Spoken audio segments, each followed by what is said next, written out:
Buongiorno. Bonjour Alain, Bonjour.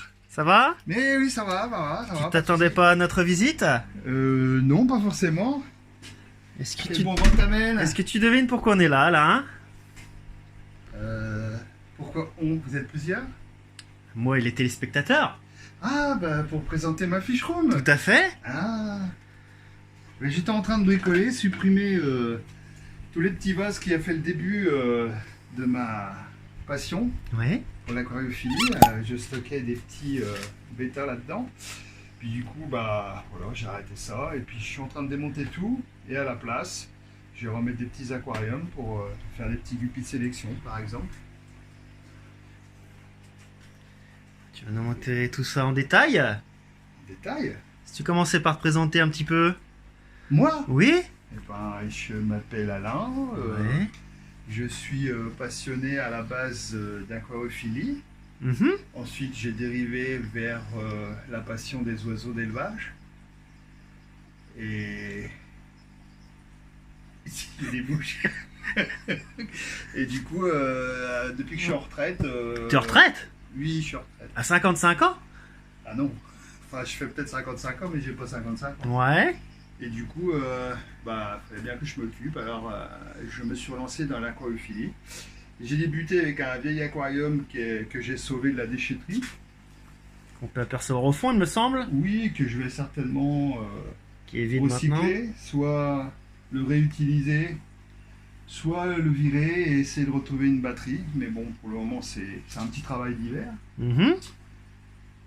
Et puis voilà, petit à petit, j'ai commencé par acheter une batterie. J'ai un voisin qui était passionné et qui a arrêté, qui m'a donné pas mal de petits bacs. Un autre ami qui m'a filé celui du dessous. Et puis petit à petit, avec les petits cadeaux de la famille, de mon fils, j'ai pu Sympa. acquérir petit à petit ces aquariums. D'accord. Alors si on faisait un petit peu le tour alors, Oui. qu'est-ce qu'on a? On commence par là?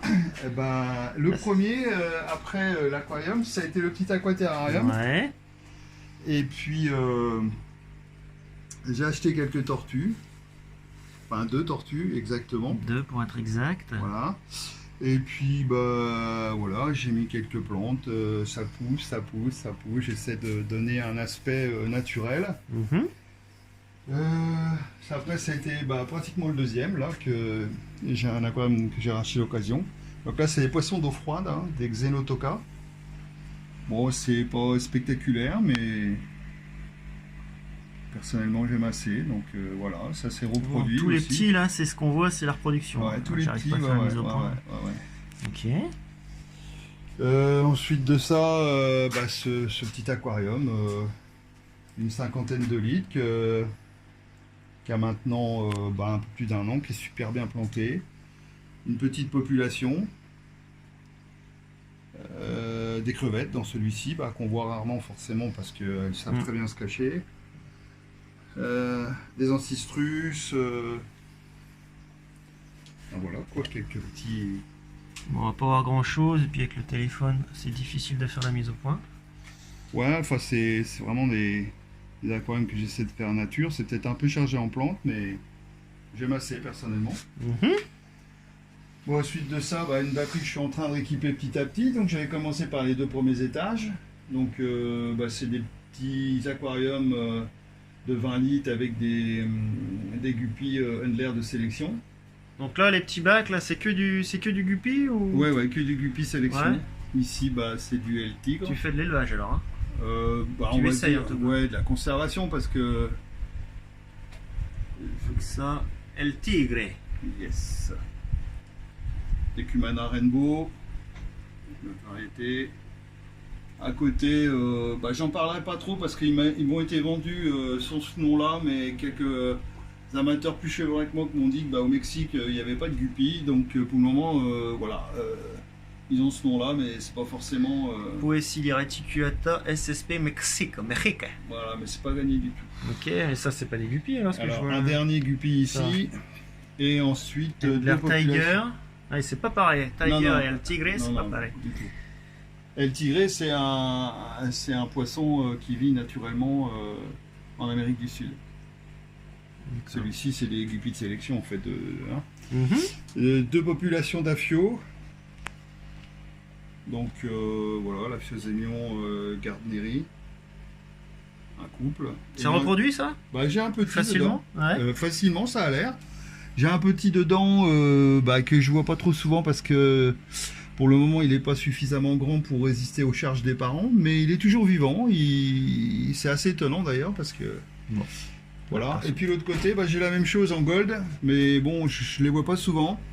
Et du coup, Une femelle qui est devant là, ou c'est le alors mâle? ça c'est non, c'est le Bivitatum, hein, c'est une autre variété.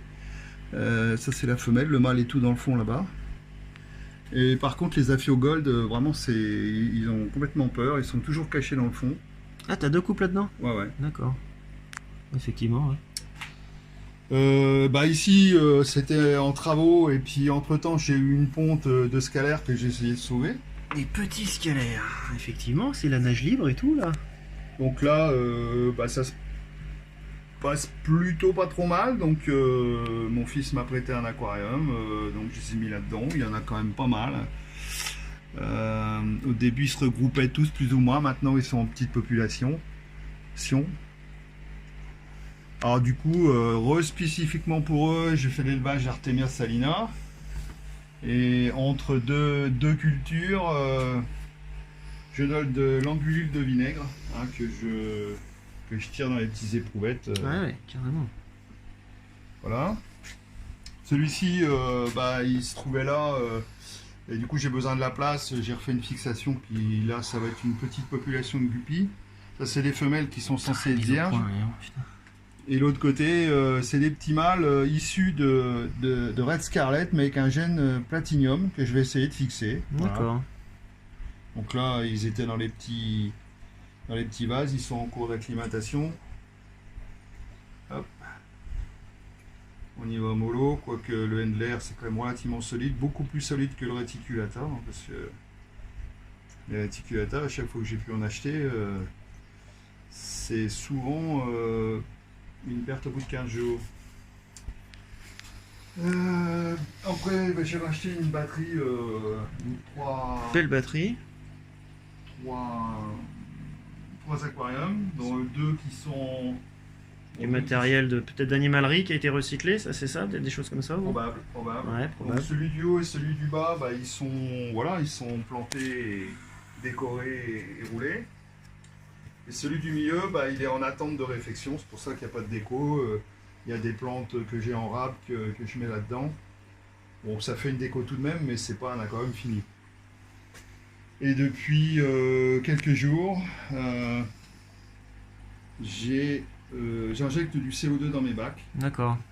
Donc, T'as vu une différence pour l'instant? bah pas trop parce que je connaissais pas le dosage à réaliser.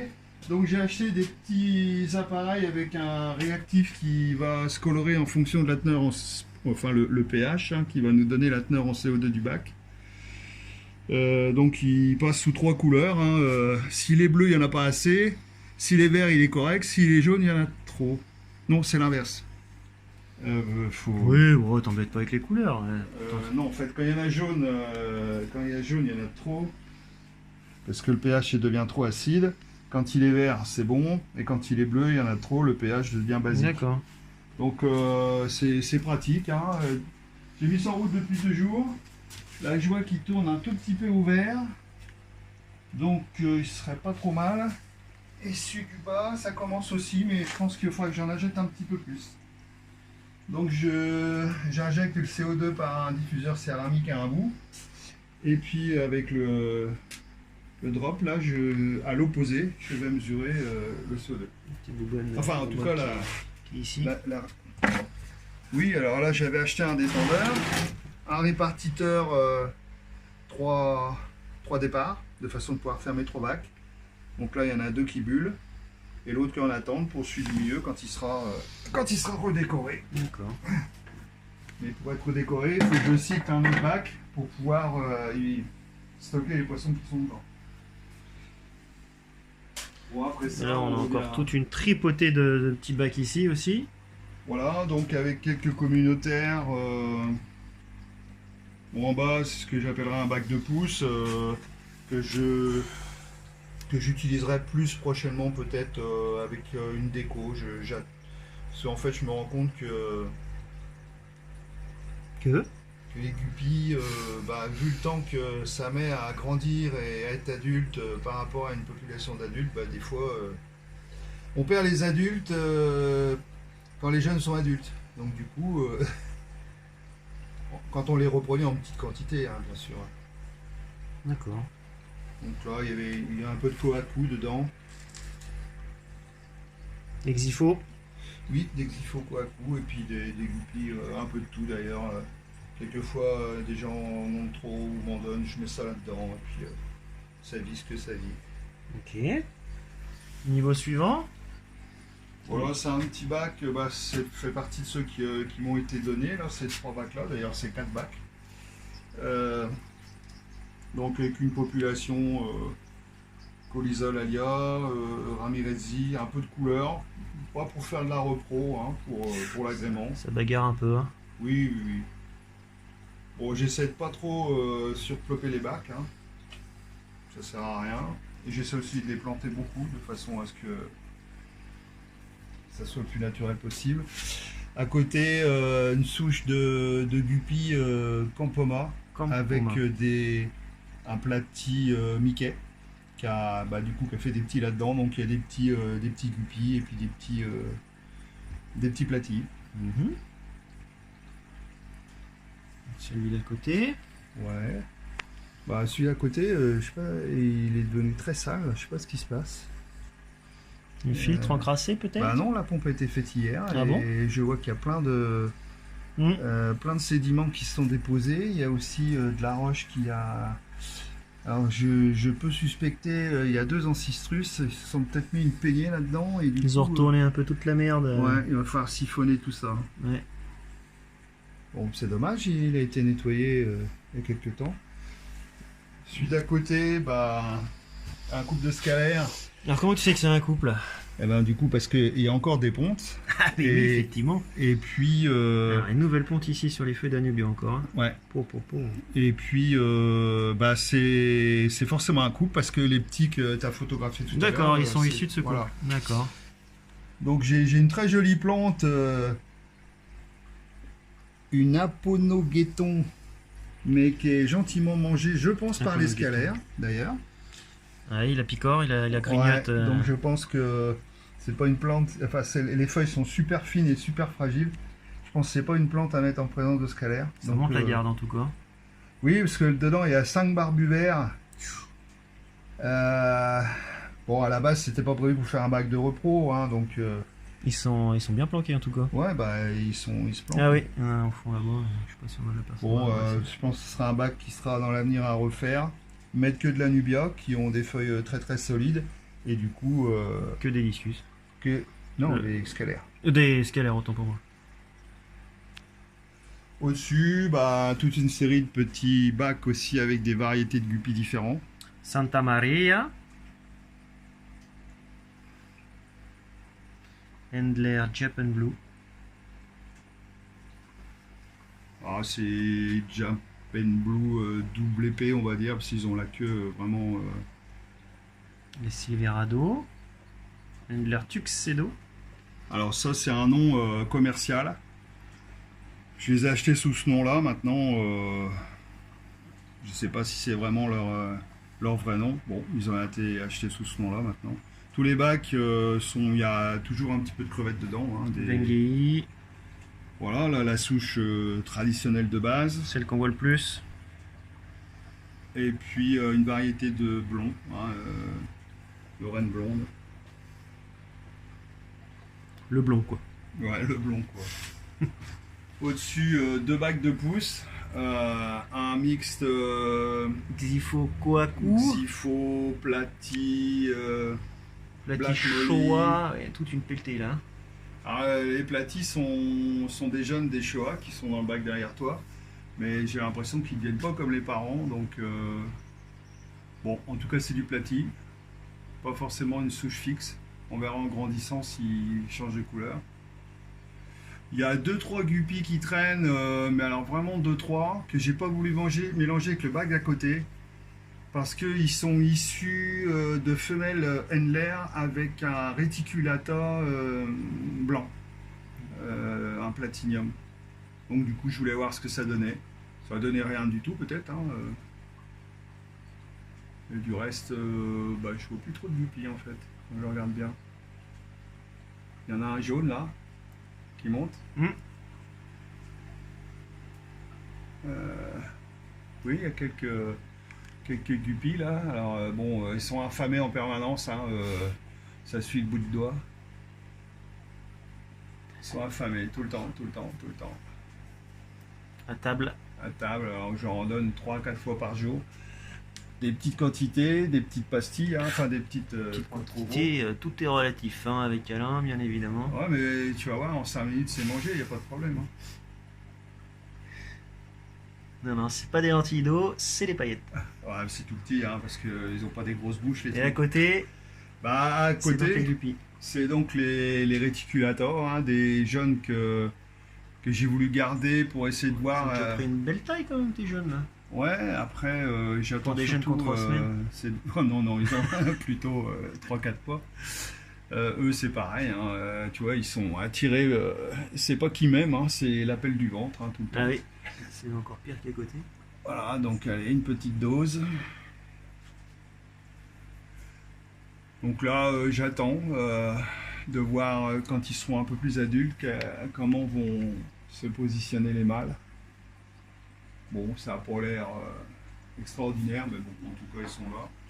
Affaire à suivre. Voilà, et puis ça, c'est en cours de travaux, hein. Ça va être démonté. Soit je le reconditionne et j'essaie de faire un petit bac avec des petites souches de Mbuna. Voilà. Et ces deux bacs-là vont aller dans la batterie qu'on a vue tout à l'heure. Donc là, c'est du Red Scarlet avec le fameux gène Platinium. Donc ça me gêne un peu tout de même. De quoi donc? Je vais me retrouver avec une population qui n'est pas forcément désirée. Mais bon, c'est les lois de la génétique. Moi, ce qui m'intéressait, c'est du rouge et pas du blanc. Mais bon, on va essayer de fixer le platinium, on verra bien. Et puis à côté, un Red Cobra. Et je me suis aperçu tout à l'heure que j'avais quelques femelles avec des points blancs. Voilà, celle-ci, elle est vraiment mouchée. Ah oui. Donc, il va falloir traiter. Bon, alors les points blancs, ça m'arrive de temps en temps d'avoir. J'ai beau traiter avec une association de produits qui serait reconnue efficace, mais... Et donc, ton dernier recours au point blanc, tu vas nous l'expliquer. Et le dernier recours, c'est que je les attrape pour éviter qu'ils donnent la maladie aux autres. Et je mets dans le bac à tortues. Et je me suis rendu compte, alors je sais pas pourquoi... Bac de convalescence, peut-être? C'est qu'en fait, tous mes poissons qui étaient malades, ils sont toujours là, et ils sont plus malades. Et en fait, ils ont réussi à reproduire dans le bac. Ah ouais, carrément. Ouais, bon, il y en a quelques-uns qui ont glissé quand même. Hein. Mais voilà, le fait... Alors, ils sont en eau dure, hein, forcément. Ils sont plus en eau mix osmosée. Et puis, sait-on jamais, hein, peut-être que les tortues sécrètent un antibiotique naturel. Voilà. Moi, je blague, j'en sais rien. Peut-être. Enfin, toujours est-il que celles qui étaient vraiment malades, ils ont été mis dans ce bac-là et ils s'en sont sortis plutôt bien. Et il y a eu une repro dedans. Donc, c'est quand même bizarre. Hein. L'astuce pour les points blancs, voilà. acheter des tortues. Puis malheureusement, ou heureusement, j'en sais rien, c'est la loi de la nature. Quand un poisson meurt, ça nourrit les tortues. Et voilà. La boucle est bouclée. Et puis 3 petits bacs au-dessus qui Ouais, on restent. n'a pas fait les 3 là-haut. Bon là... C'est du guppy aussi. Oui, ça c'est des... Ginga rubra, donc j'ai pu avoir que 3 femelles. Je les ai mis là en attendant, je pense avoir 3 mâles. 3 mâles, pardon. J'avais mis un très joli type raid qui m'avait été offert avec 5 femelles vierges, mais le pauvre il tire à blanc, donc j'ai jamais eu de petit. Et puis pour tenter, j'ai mis des Ginga rubra avec des Handler classiques. Je verrai bien ce que ça va donner en attendant de trouver des femelles. Une souche de raid de chest saddleback, ça c'est... Ton anglais is very well. Ouais, it's very well. Of course, Biscotte, ils m'ont été cédés par Morgan Brouillard. Morgan Brouillard qui est qui est un passionné d'aquariophilie et qui est gestionnaire du groupe Aqua Passion. sur Facebook. Sur Facebook. Ok. Voilà. Et puis à côté, une souche de guppy spécifique, hein, du panda. Des petits pandas. Qui commencent à être un petit peu serrés. Et qui ont la dalle aussi. Ouais, mais ils sont toujours la dalle, hein, donc les guppies... Ok, bah ça fait déjà une très belle installation. Oui, avec certainement des défauts. Hein, on est Voilà, tu as commencé fin de l'année dernière, hein, fin 2020, si c'est ce que tu nous as dit. fin 2019. On est en 2021. Oui, j'étais en retraite en septembre 2019. Voilà, après... Donc ça va être des installs qui ont déjà 2 ans déjà. Là, ça arrive sur 2 ans. Oui, ils ont pas loin de 2 ans, ouais. Enfin, j'ai commencé il y a pas loin de 2 ans. D'accord. Et puis sur 2 ans, hein, il y a déjà une belle installation. De quoi s'occuper amplement pour la retraite. Alors je vois qu'il y a un poêle dans l'angle là-bas, donc tu chauffes au bois ta pièce d'élevage. Bah oui, quand on voit le coût de l'électricité. Un petit message à nos gouvernants peut-être. Voilà, donc les bacs ça tourne avec des pompes, certains sont chauffés. Pour éviter de consommer l'énergie, j'ai la chance d'être dans un village pour lequel on pratique l'affouage. Donc le bois me coûte que la sueur. Donc voilà, ça me fait des économies. D'accord. Donc là, dans la pièce, on est à combien à peu près? T'as la température de la pièce? On est juste à côté du poêle, hein, par contre. 25, ouais. 25 et t'arrives à chauffer ton eau de tes bacs. 25, à un moment donné, c'est la même température que l'ambiance. Hein. Donc sans résistance dans les bacs pour l'instant. Pas tous. Il y a quelques bacs communautaires où j'ai laissé. Mais bon, normalement, le thermostat du chauffage fait que ça se met pas en service. Mais la plupart des bacs, surtout des NLR, ils n'ont pas du tout de chauffage dedans. Okay. C'est la température ambiante. En moyenne, ouais, ça... Ouais, et puis je compense en fin de nuit ou en début de matinée quand on voudra, le temps que je remette en route le poêle. La fuel là-bas? Non, à pétrole. À pétrole. Mais lui, il est réglé plutôt bas. Il se déclenche à 19 degrés, c'est pour éviter de descendre trop bas. Mais bon, l'eau des aquariums ne descend pas aussi vite que l'air. Donc en général, j'ai le temps de recharger le poêle pour... Voilà, donc celui-ci qui est en projet, voilà, encore j'hésite, hein, soit trouver une belle batterie qui prendra la place, ce que j'aimerais bien d'ailleurs, parce que ça permettrait de... Ah, j'ai vu également en arrivant que tu avais un petit bassin dehors. Alors ça c'est tout récent, hein, il a été fait un peu avant... Donc les poissons qui sont dans le bassin étaient dans celui-là. Les poissons qui étaient dans le bassin, et là ça tournait dans celui-ci. Hein, donc il y avait une filtration super accélérée, parce qu'il y avait une 1000 litres/heure plus une pompe intérieure. Bon, ça vivait, il n'y a pas de souci. Bon, après, évidemment, c'était un petit peu petit pour eux. Et j'avais un projet, le projet bassin, c'était pas prévu dans l'immédiat, mais bon, j'avais pu récupérer une cuve de 1500 litres qu'on a enterrée, et puis voilà. On va voir ça? Oui. Pour finir sur la petite touche aquariophilie, parce que j'ai eu dire que tu avais également d'autres passions. Ils feront peut-être l'objet dans une prochaine vidéo, bien évidemment. Les poissons, les oiseaux et les plantes. Les oiseaux et les plantes. Cet homme n'arrête jamais. Donc là, c'est tout frais, hein, c'est pourquoi l'entourage n'est pas spécialement terminé encore. Non, il n'est pas terminé. J'ai encore une remorque de terre. Encore un peu de remblai à mettre. Embellir tout propre, gazonné. D'accord. Il y a des plantes semi-aquatiques qui sont en hivernage dans la serre et qui seront repositionnées hors gel en printemps, quoi.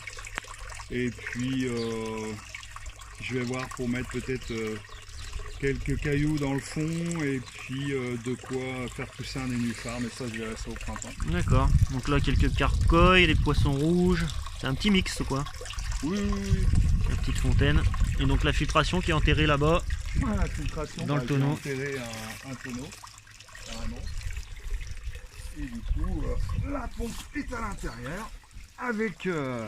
Enfin, plutôt le filtre, la pompe filtre sous pression avec une lampe UV. Et avec un UV, incorporé. Qui tourne actuellement ou pas ton UV, non? Tout le temps, ouais. Tout le temps. Okay. Ouais, c'est un peu l'inconvénient de... C'est que... Il faudrait que je mette un timer et éventuellement mettre en route l'UV que la journée. Et couper la nuit. Je vais voir. J'ai déjà mis une prise sécurisée, hein, comme on est quand même en milieu humide. Voilà. Joli. Belle installation.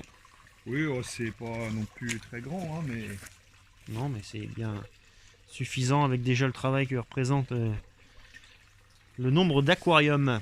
Après, voilà, ils sont passés de 250 litres à 1500 litres, donc je pense qu'il y a une nette amélioration pour leur confort.